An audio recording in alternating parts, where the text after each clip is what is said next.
morning. Bonjour à toutes et à tous et merci d'être ici. Je suis Frédéric Bellin. Good morning, everyone. Thanks for being here. My name is Frédéric Bellin. I'm in charge of the Fintech committee in CFA Montreal. I'm also the chief of exploitation in here, and I'm also in charge of conformity. So again, welcome to this keynote session. We will now focus on how we can go past this new frontier of finance. So today I'm very proud to present this panel today. It's really all about investment. And for those who don't really know CFA Montreal, we are professionals in investment, and we have 3,200 professionals in the field and 2,000 candidates. Now, we are focused on developing the competencies and the careers of our members. We do this by having networking events and a lot of other things, and most of us are professionals in the financial community of Montreal. And for a couple of years, we have been quite interested in Fintech. And of course, we know that it's something that's quite broad, and we monitor the industry and organize training activities to support the members. So investing in Fintech definitely has its challenges, but it also has its benefits because it can also be useful for the investors and risk capital. So blockchain technology, and decentralized finance, which are the basis of this Web3 paradigm. As regards investments in this space, we feel these technologies can change the way we deal in securities and will probably drive a level of innovation in financial structuring that we haven't seen since the advent of high technology in finance. These innovations become all the more important in Canada because we face a dual challenge, that of better transparency through regulatory initiatives like open banking, as well as allowing individuals better control on their personal information, as we see various privacy legislation being passed both provincially and federally. So many would claim that Web3 is an elegant answer to both of these problems. So without further ado, I'd like to invite our panel to join me on the stage, and I'll leave you in the capable hands of our moderator, Stephanie Choo. Have a great session with them this morning.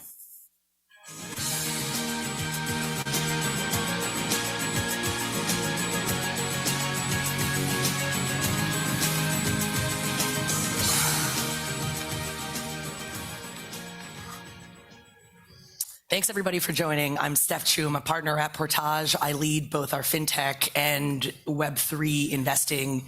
We basically invest on the intersection of Fintech and Web3, which is something we're going to be talking a lot about today. The panel, really what we're hoping to do is get one level deeper behind the headlines. And if many of you have been following the last 24 hours, there have been some pretty, this is a pretty amazing timing for that theme of a panel. We're going to get right into the Binance FTX news, hopefully click in. But first, I want to let all of my panelists introduce themselves and spend a couple minutes talking about who they are and what they do. Sure. Thank you very much. Good morning, everybody. My name is Kirill. I'm the CEO of Conduit. I spent the last probably 12 years or so working in various fintechs and banking as well. I've got into crypto, I think probably about 4 or 5 years now. And I've actually spent some time building consumer-facing products in crypto, mobile wallets, these sort of things. Ended up selling one of those to Coinbase and scaling a couple of other ones. After doing this for a little while, I realized, well, that's actually pretty hard. And I ended up starting Conduit together with my co-founder Mike, because I wanted to build a platform for people, for companies, fintechs, neobanks, to build better financial products for the users. We've been doing this for about 1.5 years now, primarily focused on emerging markets, Latin America, and I think we've done fairly well so far. Thanks. I'm Shamyl, Malik, CEO of Haruko. We're a technology firm that services crypto hedge funds and asset managers in the ecosystem. We have a number of products. Our flagship product is the portfolio management and risk management system. The idea behind what we're trying to do is build an infrastructure that can service these clients where any capital deploys to the ecosystem via products at an institutional grade. We have a number of products, flagship, as I said before, being the portfolio and risk management system that aggregates and unifies data from CFI and DeFi exchanges and protocols respectively. We have API connectivity, blockchain nodes, data indexers, transaction decoders on the DeFi side, and on the CFI side, everything is unified across data capture from multiple exchanges, and we provide trade reconciliation to large banks getting into crypto also. Before that, we ran a hedge fund in the crypto space, and for about 15 years before that, my partners and I were at Morgan Stanley, Lehman Brothers, and Citibank running option risk in FX and commodities. Okay. Hi, I'm Jillian Friedman, and I'm the Chief Operating Officer at Ether Capital. I've spent basically all of my career in the fintech space, and specifically blockchain, cryptocurrency, kind of weaving in and out of the more crypto native space, and then working in traditional financial institutions. I've headed up blockchain and crypto strategy at a large financial institution, but now at Ether Capital, we're a public company that's listed on the NEO, and Ether Capital is launched in 2018 at a time when there weren't very many secure access points to cryptocurrency for public markets. And so that was really the impetus behind Ether Capital. And since then, so Ether Capital very focused on Ethereum, of course, and being a net accumulator of ETH. Now we're particularly focused on an activity called staking, which we can get into, which is a yield generating activity on Ethereum, and also focusing on helping other organizations in the space get exposure to Ethereum and other yield generating products. All right, thank you. So look, everybody on this panel comes from either the fintech or the TradFi world. I imagine a bunch of people in the audience actually come from the traditional finance world as well. What I'd love to do in the first 10 minutes of the session is really talk a little bit about why crypto and why now specifically, especially because I'm sure we have a few skeptics in the audience. You're welcome to raise your hands if you so choose. But maybe, Jillian, let's start with you. You've been involved in the space for the past, since kind of 2014. Can you talk about where we are in its evolution? Are we at BlackBerry? Are we at Palm Pilot? Are we at somewhere in the first iPhone? Yeah, so I actually was thinking about how to answer this question earlier, like with the phone analogy. And I was trying to remember those Nokia phones that like had Snake on them. Yeah. The 4600, or I don't remember what. So I think we're past that, the Nokia phones, which were great phones, and that game was great. But I think we're past that. But I really find the A16Z analogy compelling, that if you look at the numbers, Ethereum at least, which is the biggest blockchain on which people are actually building things, we're kind of in the mid 90s. So I don't know what phone we were using then. I don't really remember. Definitely not iPhone, but I do find that to be a compelling analogy, that I think if you just look at wallets, would not a perfect metric, but a metric. I think there's anywhere between 7 and 20 million Ethereum wallets. And if you analogize that to how many people are using the internet, that's how we come up with the mid 90s. And the reason why that's important to understand is that, like, this space has evolved dramatically in the past, like, 8 years that I've been involved, but even beforehand. We now have meaningful institutional involvement in the space, just from an institutional perspective, and by institutions I mean traditional finance. You've seen an evolution from looking at use cases that use blockchain, but not Bitcoin, like not the native cryptocurrency, to, I think it was a week or two ago that JP Morgan actually ran a transaction on Polygon, which is a decentralized permissionless blockchain, like not a private network of any sort. You're seeing big retailers look at the NFT markets as a way to expand their brand presence. So that intersection is really interesting, but definitely there's a lot of building that still needs to take place. Infrastructure doesn't exist that I think all the people sitting up here are working on building to make playing in the blockchain crypto space safer and more resilient for businesses. And Kirill, maybe we go to you next. You worked at a number of different fintechs and started your own B2C crypto company. Where do you think we are in the space? So kind of same question. Also, what do you think the traditional banking world gets wrong? Yeah, so I think the phone analogy was a really good analogy, and but I can't use it now, so I have to come up with a different one. And so I think we're maybe I'll use browsers actually, or internet access as another point of comparison, right? And I think that where we are today is essentially Binance is probably our AOL. You remember AOL? Like they had a really bad sort of login screen. You had to put a CD-ROM in there, and so I think this is kind of where we are today with crypto. And I think that so that means there's a long way to go, even until Netscape, and much less until more evolved browsers and better access. I think one of the things that maybe traditional finance is not quite getting about crypto just yet is, I think right now from a banking sort of perspective, it looks very much like a speculative toy essentially, right? So people kind of gamble with this, and I've talked to a lot of people here at the conference in the last couple of days.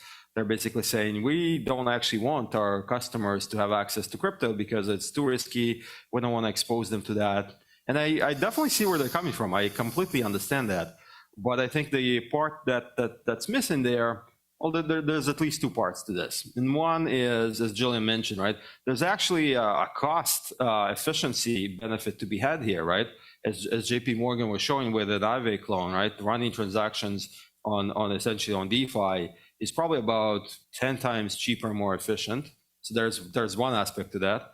But I think there's another aspect, which is there are use cases that are actually useful and valuable for the end user, for the consumer, and are not necessarily speculative. And I think we're just now starting to get into this with stable coins, faster, cross-border payments, remittances, and many other use cases. And I think that's the part that actually excites me about this space. And Shamyl, maybe we go to you from an institutional perspective, which is really where your TradFi background comes from the derivatives side. What do you feel like? Do you feel like crypto is different than the other assets that you've traded in the past? And sure. What's your view on the space and what Sure. So I think you to it? Absolutely. So from an asset perspective, it's definitely different. We all know it's digital, so it can be divided many times over. It moves around really fast. It settles with finality and irreversibility. But I think where it's special is that it's a bearer asset and it's scarce. Generally, two things which are associated with physical aspects or physical assets. I think with regards to interaction with anyone who's a trader or the trading space, I think this entire ecosystem you can divide up into CFI and DeFi. As Kirill mentioned, DeFi is very special. It doesn't look or feel anything like TradFi. However, CFI smells very much like TradFi. We trade spot and derivatives like you do in FX, commodities, and equities.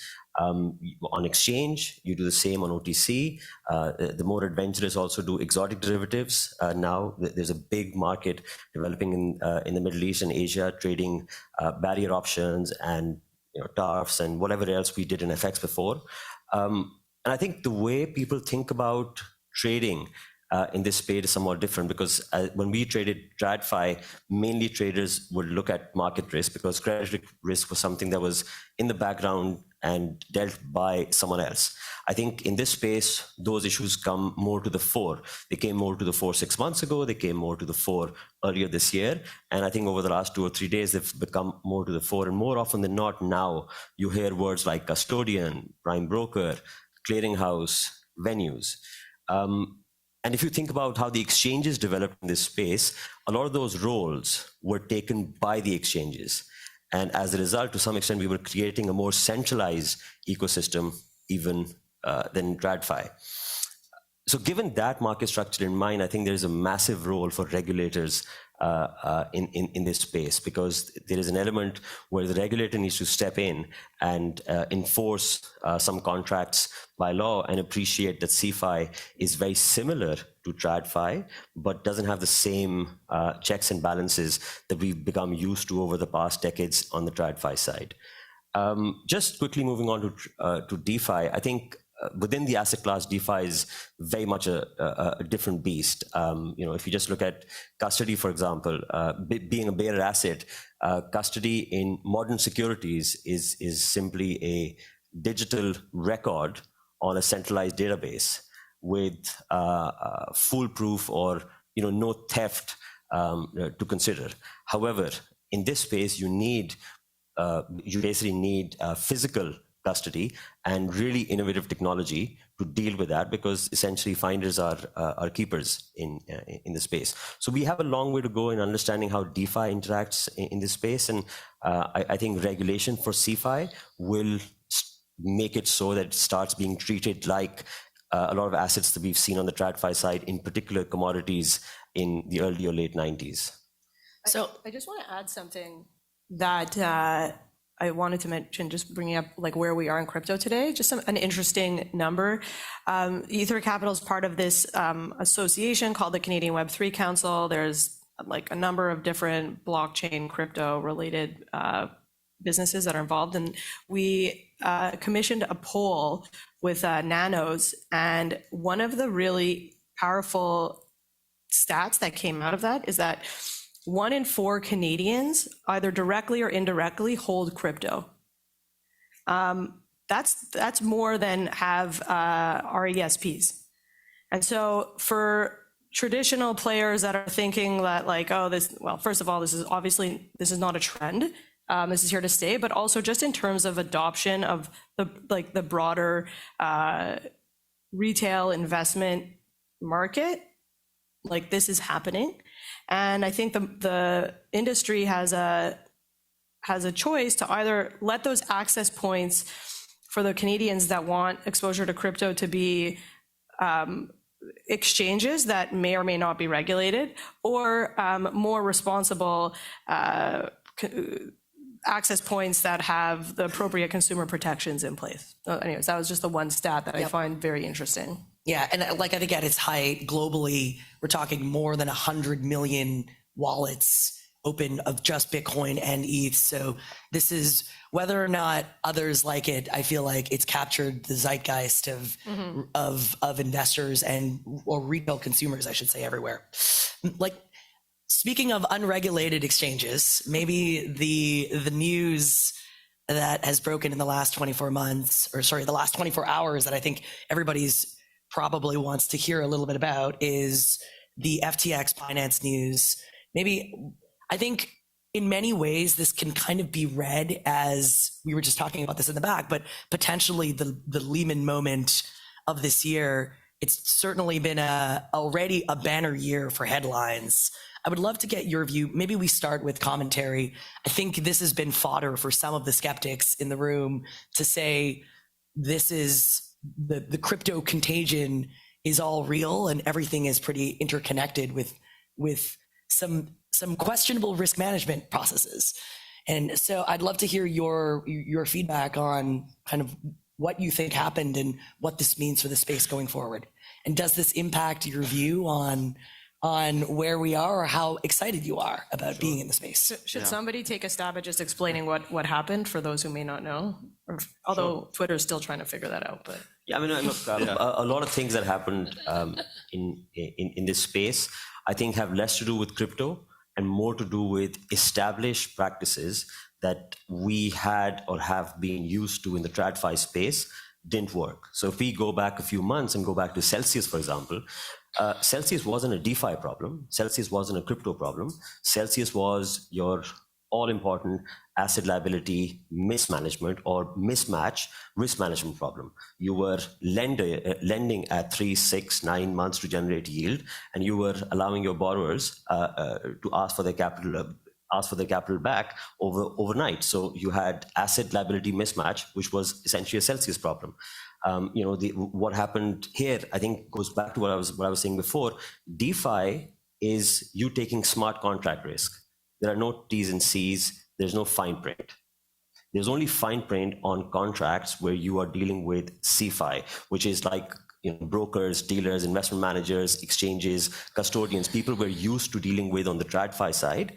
And there's a regulator who has insight and looks into the balance sheet of stockbrokers. So if you look into a balance sheet of a crypto lender, you need to be able to make a decision whether they should be allowed to lend 3 months or borrow overnight or vice versa. So because that's what will exist on the TradFi side.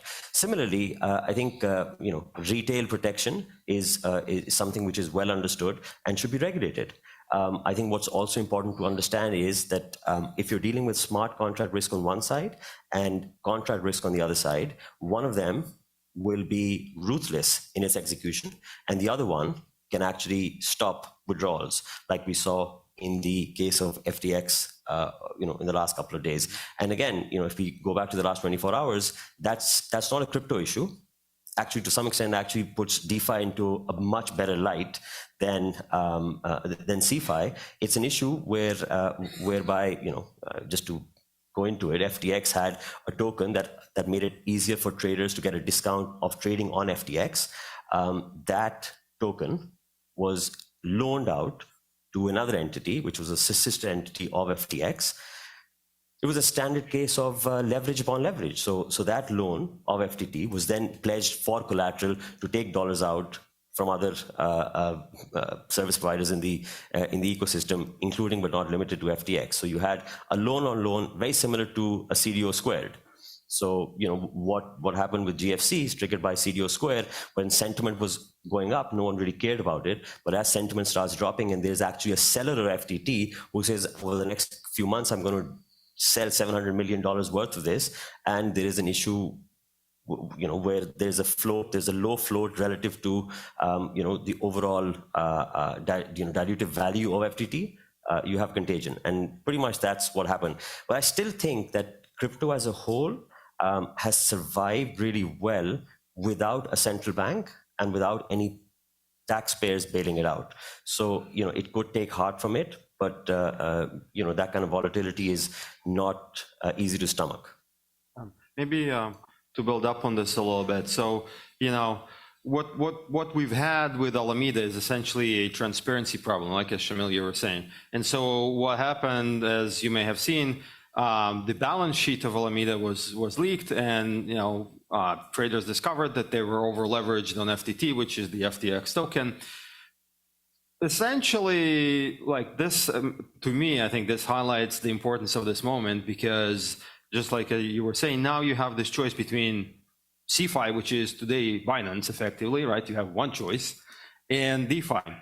And the interesting and I think valuable thing about DeFi is that these things do not happen in decentralized finance, because there's no transparency issue. It is transparent by design and by default, right? So there's no issue of somebody leaking the balance sheet of Compound or Aave. They are on chain. They are visible at all times in real time, and you know exactly what you're dealing with at any time, right?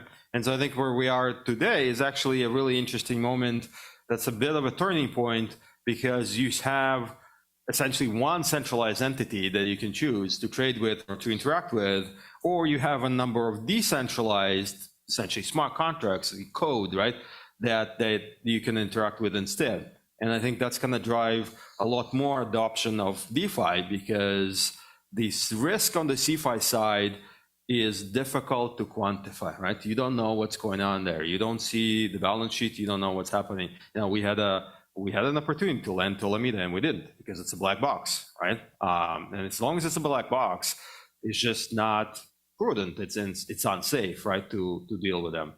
DeFi is a completely different story, and so I think that's really going to bring the value of DeFi, and the value is obvious in the fact that it survived all of these events so far quite well, right? So like Celsius, 3AC, Alameda, and FTX today, throughout all of this sort of turbulence, DeFi protocol is operated basically as designed, as intended. And I think that's a great testament to how scalable and to how robust they are. Jillian, any comments? Yeah, I mean, I want to hear what you have to say about it as well. But I just want to, just to bring it back a little bit as to what happened, because maybe not everybody here is aware. So I think you guys just explained a little bit that this FTX, probably the third or fourth largest crypto exchange in the world,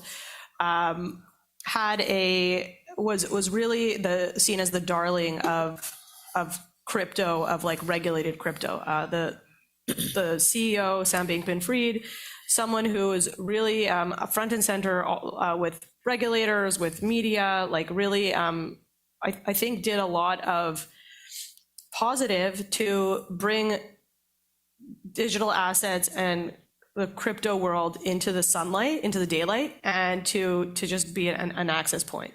And so that's one piece of context for why what has just happened in the last 24 hours is so significant. And I think there's a lot of work that will need to be done to make sure that the acquisition of FTX by its largest competitor, an exchange called Binance, does not completely erase all of the work that was done on the regulatory front and on just the public opinion front. But the other piece of this that we didn't really touch upon yet, so this vulnerability and insolvency risk was essentially leaked, identified in the market, and then FTX's biggest competitor, Binance, basically precipitated a liquidity crunch by dumping all of their tokens, that the native FTT, the native FTX token, on the market. So they precipitated a run on this company, and then bought their biggest competitor for pennies on the dollar. So you had a company that 2 days ago, if you had asked anyone, they would say yeah, this is a company that worth $32 billion. One of the strongest, most resilient players in crypto, a success story, to then 48 hours later being acquired for who knows what by their biggest competitor in a liquidity crisis situation. So yeah, I think the lesson here is cut your losses. Because that's what happened, right? The FTX had to bail out their sister company Alameda. They did it by using their token FTT, and potentially Binance actually saw that, because again, that transaction was on chain, so you could see literally billions of dollars that moved from FTX to Alameda, creates a vulnerability, and they exploited that. A better, smarter move would have been to just let Alameda die, essentially. But that's my opinion. Yeah, and I mean, there's just a tremendous amount of risk taking. This very similar thing, if you think about Celsius, Terra Luna, a lot of these attacks were actually precipitated by other competitors in the space. I think if you have the ethos of transparency, which is actually what lives in DeFi more than anything else, you're able to prevent some of what happened. And I think as we evolve going forward, I think that clearly transparency plus proper risk management practices will be needed in order for the space to mature into something that does not continually devolve into these kinds of headlines. And I think if you look at Coinbase's balance sheet, which by the way, a public company, you can see it online. They don't take crazy leverage. So they will not be in a position of this kind of liquidity issue going forward. And I think that's a lesson that's been learned in traditional finance for years on end already, that we still have not, I think next iterations will get there. But I think maybe we spend the last 10 minutes talking a little bit about why we're still excited about the space, where we think the space is, how the space is going to evolve, and what we think we need in each element of it in order to really get to true institutional adoption and or true kind of retail adoption and or true like technological adoption of crypto Web3. Sure. So I think, from my perspective, for institutional adoption, the number one thing is knowledge. So there needs to be a lot of learning that needs to happen about this space. So, a lot of people you might hear say that I believe in blockchain technology, but I don't believe in Bitcoin, or that I don't like tokens, but I love the technology aspect of it. I think it's important to just highlight, and some of you might already know this, that, distributed ledger technology isn't something that just, someone just made up.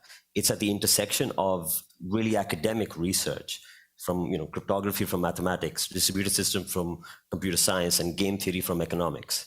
That's distributed ledger technology at the intersection of that. And what provides the incentive for the proof of work is the coin. So you can't take the coin out of distributed ledger technology. It works together to make a very elegant solution. So, that's just to highlight that there is a lot of knowledge gap for institutional adoption, which is important that people are open-minded to do that. Then I think there is a lot of narrative, which is, that DeFi, because people will say that DeFi doesn't need to be regulated, there is a solid basis of saying that, but that's misconstrued to be that crypto doesn't want to be regulated. On the contrary, I think if you talk about CeFi, that is, like I said before, very similar to TradFi. So if you go to the TradFi world of banks and custodians and broker dealers and investment managers that most of us, I think, come from, what happens there is that you have centralized large counterparties that are regulated so that they provide the services to entities and individuals. And the reason why they're regulated, firstly and foremostly, is to make sure that they can't, because they have asymmetry of information and power over the people they're servicing, they don't misuse that power. So that's one reason they're regulated. Then what the regulator does is, and rightly so, leaves them to interact between each other seamlessly without regulation. And there, the regulator's job is to make sure that the overall financial market stays stable. So a great example of that is the currency market. If you think about the currency market, it's a $5 trillion a day market, and it's unregulated. However, derivatives on currencies are regulated. Why? Because you want to make sure that these large service providers, banks, broker dealers, aren't misusing or taking rogue amounts of risk that can destabilize the overall infrastructure of the market. The point being, CeFi needs to be regulated just the way TradFi is regulated. And there needs to be more of an understanding on what DeFi is. And, some would actually argue that, DeFi is the reason, or crypto is one aspect of what crypto wants to achieve is to go away from these opaque TradFi world. But actually what ends up happening is that because TradFi understands CeFi, they think that's the best way for us to approach or get into this space. I'm still interested in this space. I'm excited about it is because I think it's the answer to most of the transparency and level playing field issues that we've been grappling with for many years. And it will take time. And just going back to what was said initially, where we are at. So I think just what Jillian said and what Kirill said also. I think it's just after the tech bubble crash. This is what the internet is. And I think if internet was a token, it would be as volatile as Bitcoin. So volatility is not an issue. The issue isn't that it's volatile. The issue is that it's volatile because it's something new and publicly traded. So if the internet was a token and publicly traded on exchange, it would be as volatile. Amazon was extremely volatile when it started. But this is the space where the most innovative technology rails are being built. So I'm excited because of that. Maybe I'll take the retail angle on that. And I think so, kind of to take that analogy of the early 90s or the mid 90s, with the internet, and AOL and maybe Yahoo and all these things that existed back then.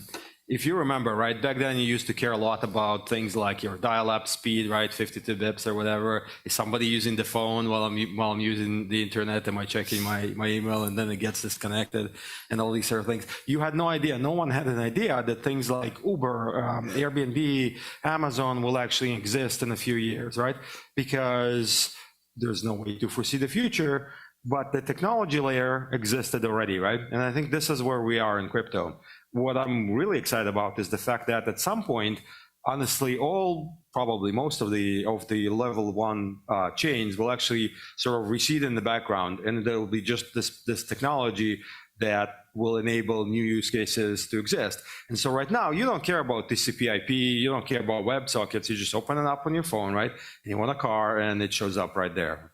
And I think that's what's going to happen. I think in the future, for real adoption, a lot of the technology that we're talking about now will be extremely important, but also will be very much invisible to the end user, right? And I think, so for us to go from 1 in 4 Canadians that holds Bitcoin or holds Ethereum to all Canadians or all people everywhere interacting in blockchain, we actually need to make it invisible, right? We need to make it disappear into the background and build use cases on top of it that actually make sense in everyday life. They're not just speculative, but valuable and useful, right? We see this today, we as Conduit, the company, we see this today in emerging markets a lot, where people using stable coins, right? Dollar-backed stable coins like USDC to hedge against inflation.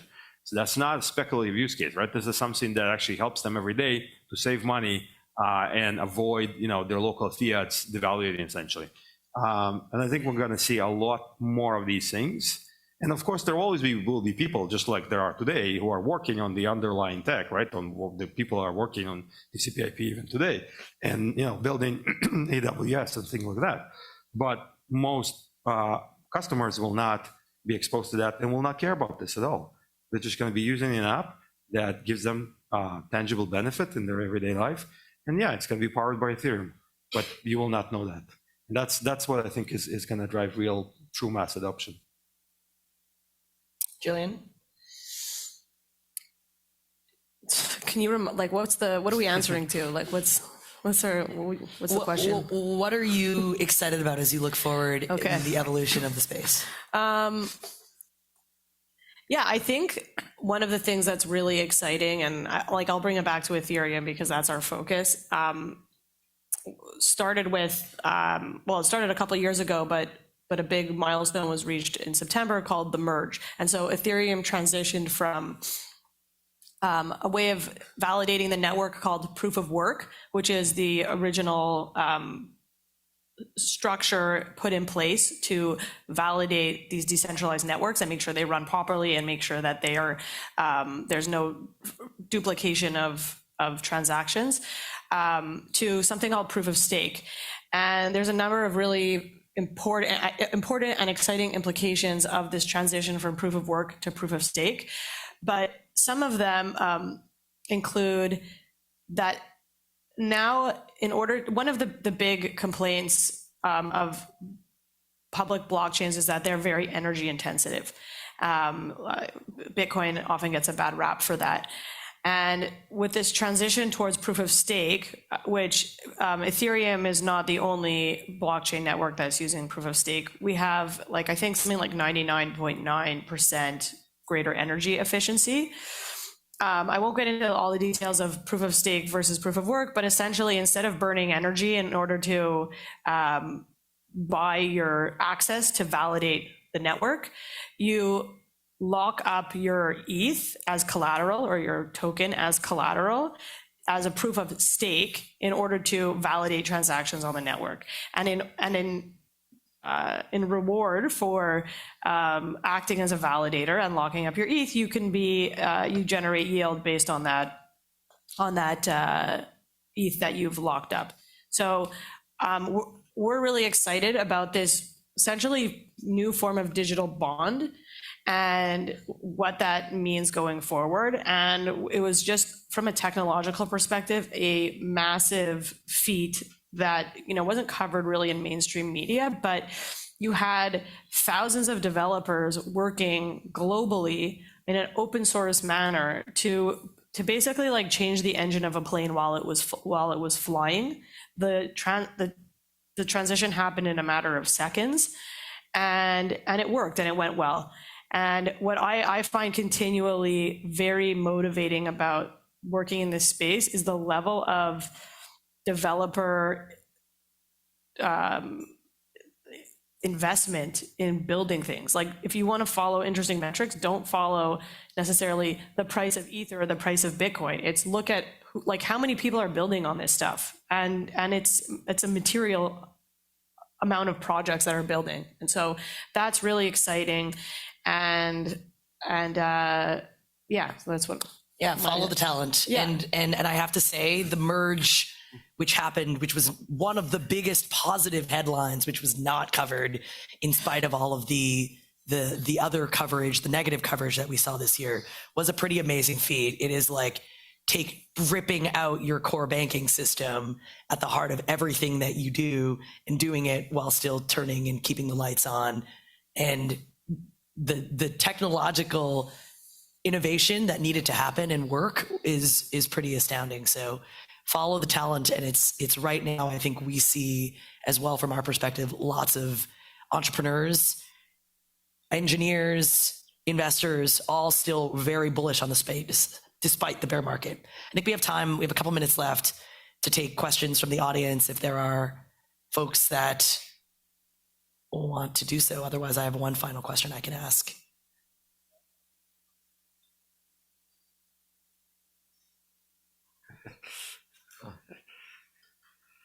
A question for Kirill.